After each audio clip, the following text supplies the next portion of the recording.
What's up, y'all? It's Misha Mosley here, and we're at the Las Vegas Combine. We got Troy Brown Jr. to come up in here and talk to us for a little bit. So, my first question for you, you're a Las Vegas native, but you decided to go to Oregon for college. Right. Now, Oregon is very different from Las Vegas. Yeah. So, what factors went into that decision, and why did you ultimately end up going there? For me personally, like one, it wasn't too far from home. Two, just being in Eugene, I felt like would help get me away from like all the extra stuff, being able to be locked in college. And then just the coaching staff, like I really believed in them, and being able to have an opportunity to play in front of, a Pac-12 school like that, was huge for me. So, what was your experience like playing there? For me, it was definitely different. Like, it rains a lot. Like, obviously, I'm from Las Vegas. It don't rain no time here. But, I mean, it definitely was pretty good for me. Like I said, just to get away and be on my own and kind of learn and develop, like, as a man and as a player, too. So yeah. And in your first game, you ended up with 18 points. So did that give you a sense of reassurance that you made the right decision? Or was it just kind of like, this is what I do? Like, I already knew that. I would say a little bit of both, especially like when you talk to coaches and stuff. Like, you hope that what they're telling you is exactly what you're going to get, so you get the opportunity to play in front of, scouts and stuff like that. And so for me coming out, I was pretty confident just because I felt like they kind of gave me the keys and let me do what I was able to do. So yeah. And moving on from college, you were drafted in the first round to the Wizards, Yeah. and you actually started 10 games in your rookie season. Yeah. So what was that like, being able to start on the biggest stage in basketball pretty much? I mean, for me coming in, like, I didn't play a lot during the regular season, a whole bunch, but being able to get those last 10 games and being able to start and play in that manner and being able to go out and play my game, it made me comfortable. I was able to go out and play and just know that I was ready for that stage. And when I got my opportunity and my name was called, I just needed to be ready for it. So were you nervous at all leading up to that? Because, it was the tail end of the season, so you had to kind of get your feet wet, get acclimated to the league. So what was that like? I guess at that point, because we had already played so many games, I wasn't really nervous. I was just waiting for my opportunity. So when my time was called, I felt like I was ready for it.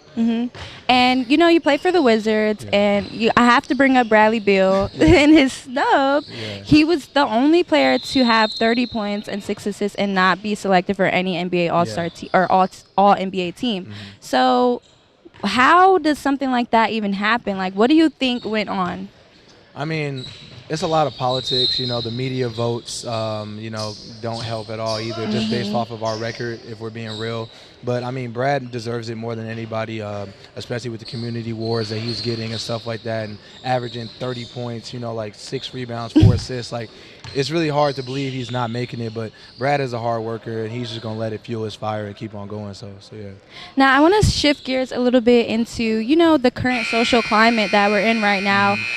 We just found out that one of the officers who was involved in the Breonna Taylor shooting was charged with endangering her neighbors and really had nothing to do with her murder or anything. So what do you feel about that decision? Like, how do you think rectification can be made? I think the biggest thing, like for me personally, just starting off to say, like with the Black Lives Matter stuff, is like we can't stop. It's going to take time, and just like Martin Luther King, like trying to get us freedom and get us the same rights and stuff like that, it definitely is going to take time, and I feel like we're moving in the right direction. Even though people feel like we took a step back, I feel like us unifying and staying together is the biggest thing.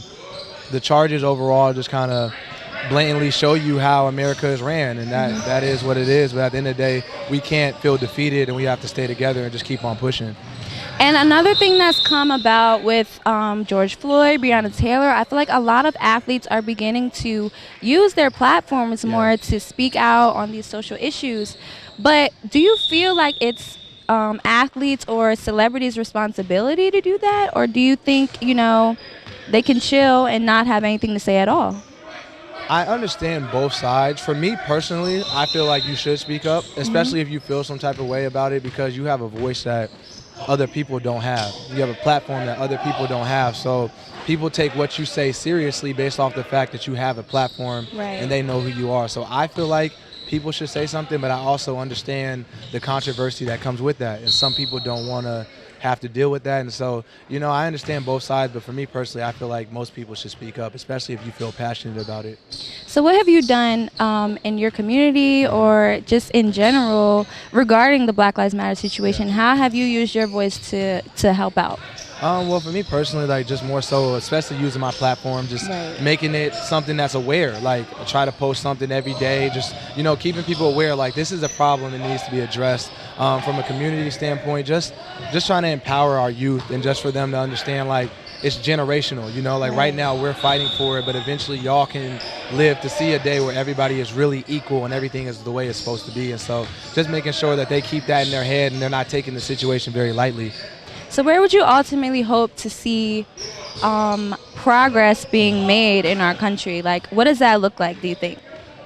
I mean, personally, it's more so about the people that we elect, the votes and stuff like that. And even as our community, we have to do a better job of getting in and making sure we're voting the right people in office and not taking the elections so lightly. But at the end of the day, that's the biggest thing. It's just making sure we're getting the right people in office and that our votes are counted. Because, you know, a lot of stuff going on right now where we can't vote through mail, and a lot of black communities are in poverty and stuff like that, and they can't get to the can't get to the election office to vote. So just more of those things, just making sure that we have the same equal chances that other people do. So let's talk about you. Basketball is going to end someday. The ball's going to stop dribbling. Yeah. What do you have planned, or do you have any plans for what you want to do after your career is over? So personally, I want to do like sports broadcasting, kind of like what you're doing right now. Be me. So this is pretty dope. But right now I've been like vlogging, just starting up YouTube and just trying to find different opportunities to like find my creative side and really figure out what works for me and what is really going to be something I could be passionate about and have fun. So yeah. So what like attracts you to sports broadcasting? Obviously you play, but other than that. Well, I guess I could say like even for you, like coming into this, you had to kind of research about me and like get to know that person and kind of understand their background. So just the side of it where you're getting to know somebody else's story and like kind of getting to interview them and they're getting able to tell their story. I feel like that's really dope, and I would like to hear a lot of people's stories from that perspective, you know, because it sounds one way when other people are putting it out there, but when somebody's telling you directly, it's way different. So yeah. All right, well, I hope that you end up doing that, and I wish you the best of luck, okay? Thank you. Thank you. Yeah.